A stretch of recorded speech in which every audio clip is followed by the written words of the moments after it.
welcome to episode 18 of the Golf Front Podcast. My name is Brett Bevilacqua. I'm a realtor with Carolina Property Sales in Southern Pines, North Carolina. I'm also an avid but incredibly mediocre golfer with the goal of playing every course in the Pinehurst area, and I just found a hidden gem. Opened as a 9-hole course in 1957, the Siler City Country Club is the Sandhills' best-kept secret. I found it through an alert on GolfNow for $38, and did it ever exceed my expectations? First of all, it is an 18-hole course, and I will get to that in a moment. Secondly, according to their Facebook page, it is a private club. I ran back to GolfNow and was able to find tee time, so I guess it's open to the public. Siler City Country Club is 39 miles and about 50 minutes north of the village of Pinehurst in Siler City, North Carolina.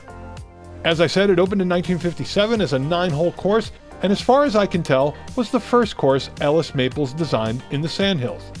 If you didn't know, Maples designed Pinehurst No. 5 in 1961, the Pines course at the Country Club of Whispering Pines in 1962, the Dogwood at CCNC in 1963, Quail Ridge in 1967, Whispering Woods in 1971, and the River Course at the Country Club of Whispering Pines in 1972. In 1987, Siler City Country Club had Tom Jackson design the back nine.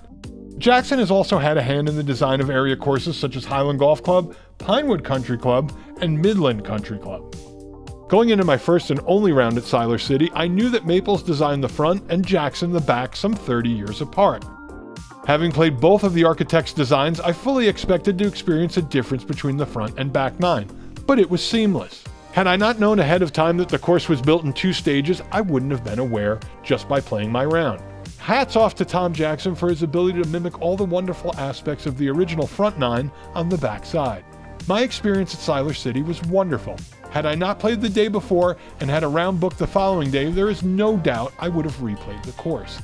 Siler City Country Club is a par 72 that plays a very manageable 6,660 yards from the tips and just over 6,000 from the white tees. There are also gold tees which clock in at under 5,300 yards.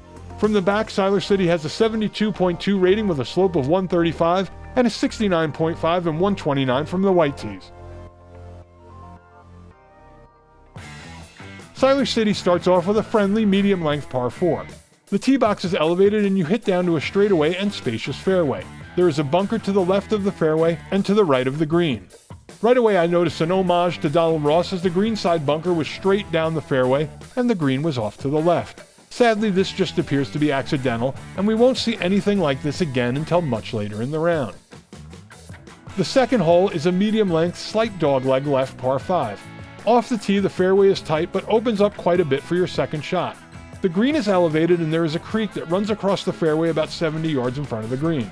There are also trees, 2 left and 1 right, that crowd the fairway just past the creek. If that wasn't enough trouble, a pair of large bunkers flank the green.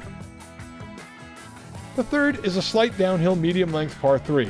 The green is significantly larger than the first 2 holes and once again flanked by a pair of bunkers. The fourth is a long par 4 with a creek running across the fairway that shouldn't be too much trouble to clear. From there, the fairway runs slightly uphill to a very large bunker that has a bunker encompassing the entire left side. There is also a little mound complex front right of the green. The par 4 fifth is a medium-length dogleg left with a bunker in the landing area to the left of the fairway. Off the tee, it looks easy to reach the woods right of the bend, but if you hit the ball straight, or even with a small fade, you should be fine. This large green is again flanked by bunkers, has a bowl up front making longer putts a bit of an adventure. There are also more mounds behind the right side bunker. The sixth is a medium-length par 5 with a slight dogleg to the right. There is a creek running across the fairway that could be trouble for those that crush their drives. There are a pair of bunkers atop a hill about 50 yards short of the elevated green. Look out for the bunker front left of this aggressively right-to-left slope green. If you go long, there are mounds behind the green. Not easy to get there in too. The seventh is a medium-length par 3 with a smallish green that is sloped back to front. In front of the green there is a large bunker, in front of that a pond.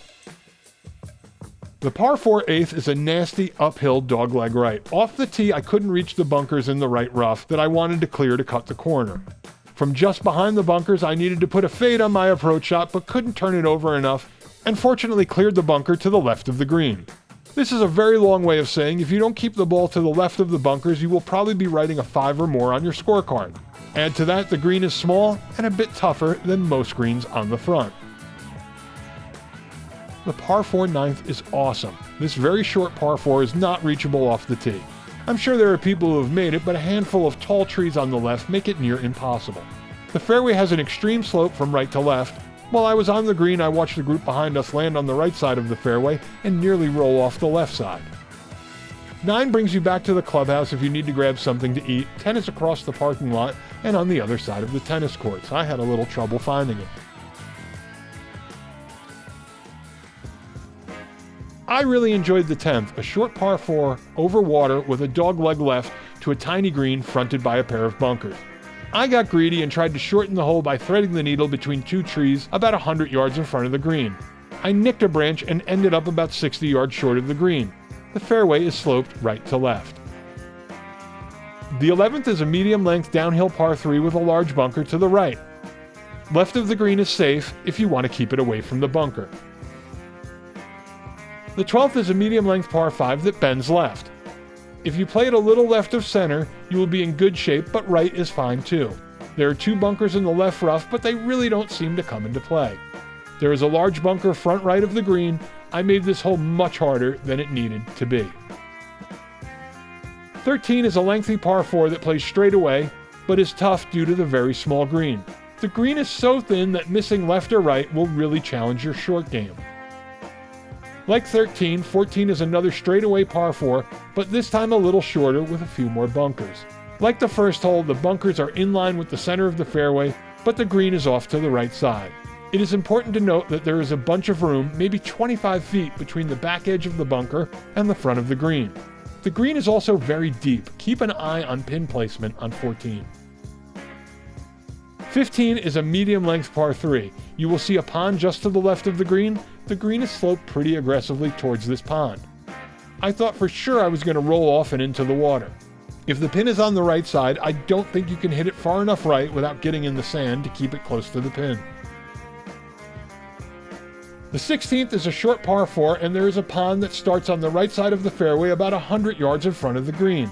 If you keep it left, you should be safe. The 16th green was among the toughest to putt on the course. I played an 18-footer about 3 feet left of the cup and almost sunk it.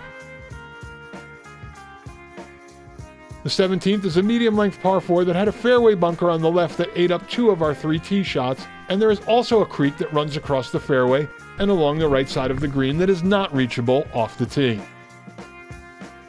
The 18th, on the other hand, has a creek that is reachable off the tee for big hitters. From the tee, you will see a bunker on the left. The creek is just behind that. From there, you have a pretty good track of fairway on this 540-yard from the whites par 5.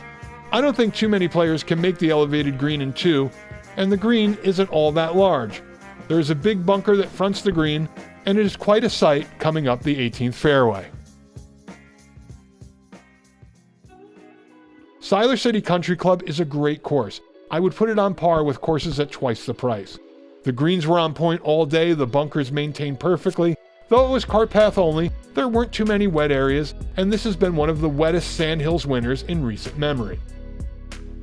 I paid $36 on Golf Now, and I must admit, never hearing of the course before, I was a little nervous. As I was putting on the practice green, I wasn't too impressed with the first hole, but boy was I mistaken. I can't wait to get back to Siler City.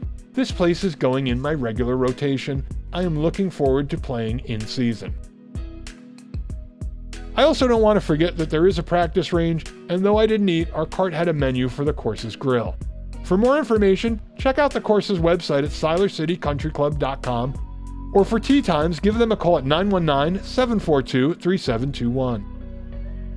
Siler City Country Club had great golf front homes for every budget. About half the course has homes, and the other half is wooded. If you need help finding the right golf front dream home, give me a call at 845-365-3665 or send an email to brett@hmpfilms.com and I can show you Siler City or anywhere else in the Sandhills. Once again, I'm Brett Bevilacqua with Carolina Property Sales. Next week, we play the Holly course at Pine Wild Country Club.